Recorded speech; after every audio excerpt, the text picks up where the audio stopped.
You ever wake up thinking it's going to be a quiet morning? The kind where the coffee actually tastes like something, the sun hits just right through the porch screen, and the only noise is the distant hum of a Cessna warming up on your own private airstrip?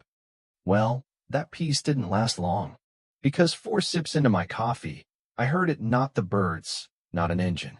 But saw Brenda saw. Yeah, saw Brenda. HOA president. Moved in about a year ago, fresh out of some suburban compound with nothing but laminated rules and a CRA, a VYing for control. And she was screaming at the top of her lungs, right outside the fence that separates my ranch from the rural airstrip I've maintained for 2 decades. I didn't want to deal with it not again, but I heard old Mr. Henderson yelling back at her. And when that man raises his voice, you know something's up. Henderson's been calm through storms, wildfires, and even a rogue goat stampede, but Brenda? She could drive a preacher to cuss. I set the mug down and walked to the fence. There she was, red-faced, standing in front of a row of HOA supporters, wav-wying a thick binder like it was the Constitution rewritten in Comic Sans. Section 4B, subsection 7, she was shouting. Noise abatement and aesthetic harmony. I swear, she jabbed the air with that binder like she thought she could sweat the planes out of the sky with it. Henderson was trying to reason with her, reminding her the strip had been there long before she and her white VYNYL mailbox ever showed up.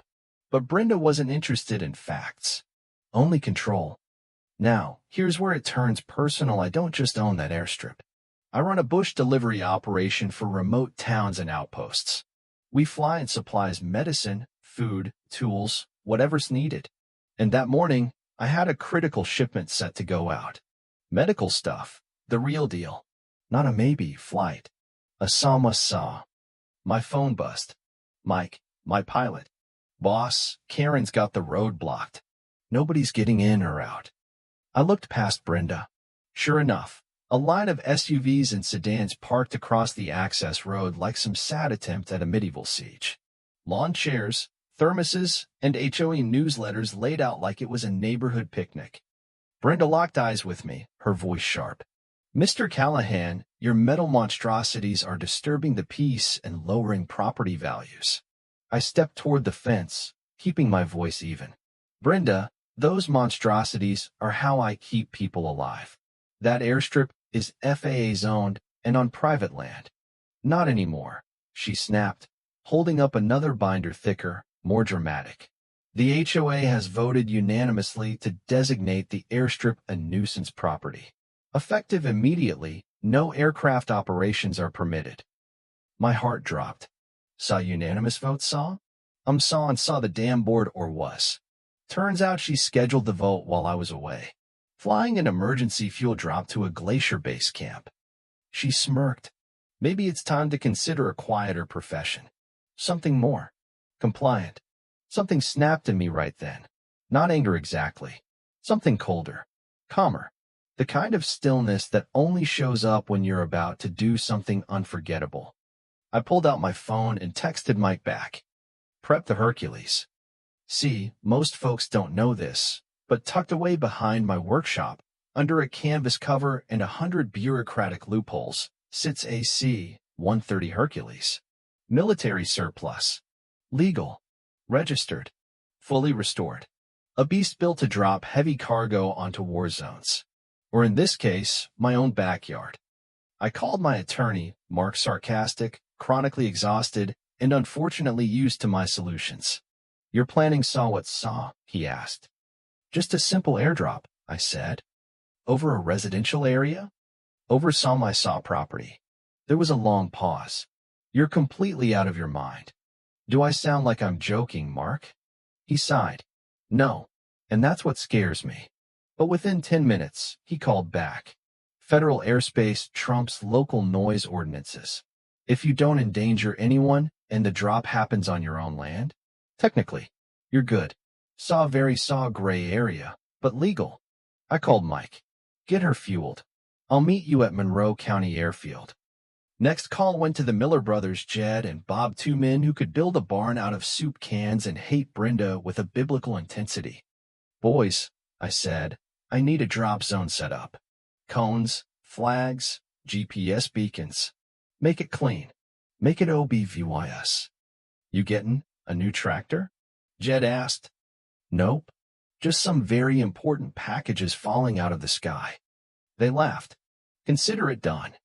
As I packed the supplies, insulin for kits, wound dressings, every piece locked into reinforced airdrop crates, I thought about the people up north counting on me. Brenda didn't care. But I did. And I wasn't about to let them down because some suburban tyrant had a beef with propeller noise. Sun started dipping. Sky turning pink. Time to move. I stood at the fence one more time. Brenda was still there, smug as ever, sipping from her monogram thermos. Still here, she chirped. Guess you ran out of options.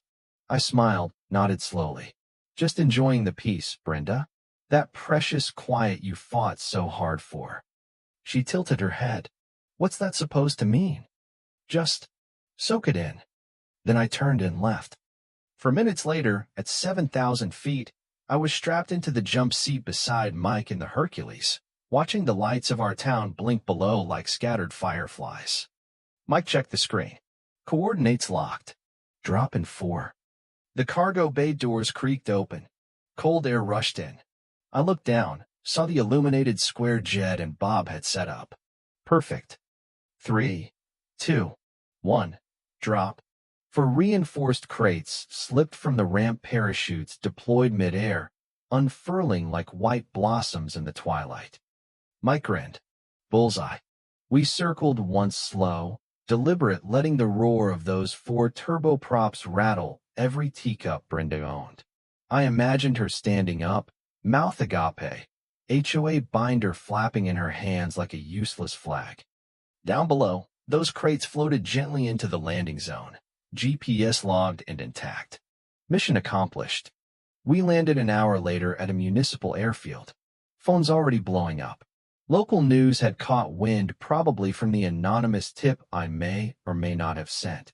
Headlines were glorious. Saw a hero or menace. Cargo drop over HOA blockade sparks controversy. Saw. Mark left me 5 voicemails. One just said, "You magnificent lunatic." Another? "She's threatening to sue. Saw you saw me saw, and possibly saw the clouds saw." But public opinion? On my side. Comment sections were exploding. One neighbor called it the most American thing I've ever seen. Another? Somebody buy that man a steak. By the time I got home, the crates had already been recovered, sorted, and loaded for ground transport north. Jed and Bob looked like they'd won the lottery. You should have seen her face, Jed said. Like she bit into a lemon, filled with wasps. Police showed up later that night. Officer Daniels' guy's been around since my high school days. He scratched his head. Mr. Callahan, we had a few noise complaints.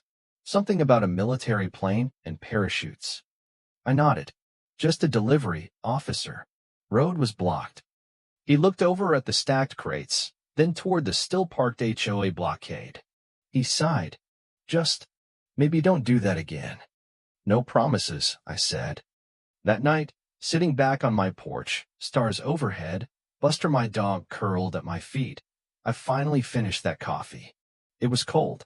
But damn, it tasted like Vitori. See, Brenda thought rules would keep people like me in check. But the thing is, when rules are used like weapons, folks start fighting back in ways you don't see coming. She tried to ground me. So I took to the sky. And now I want to hear from y'all. What would you have done in my boots? Was I wrong? Was Brenda out of line? Drop your thoughts in the comments below. Because if there's one thing I've learned from all this, you can block a road, sure, but you can't block the sky.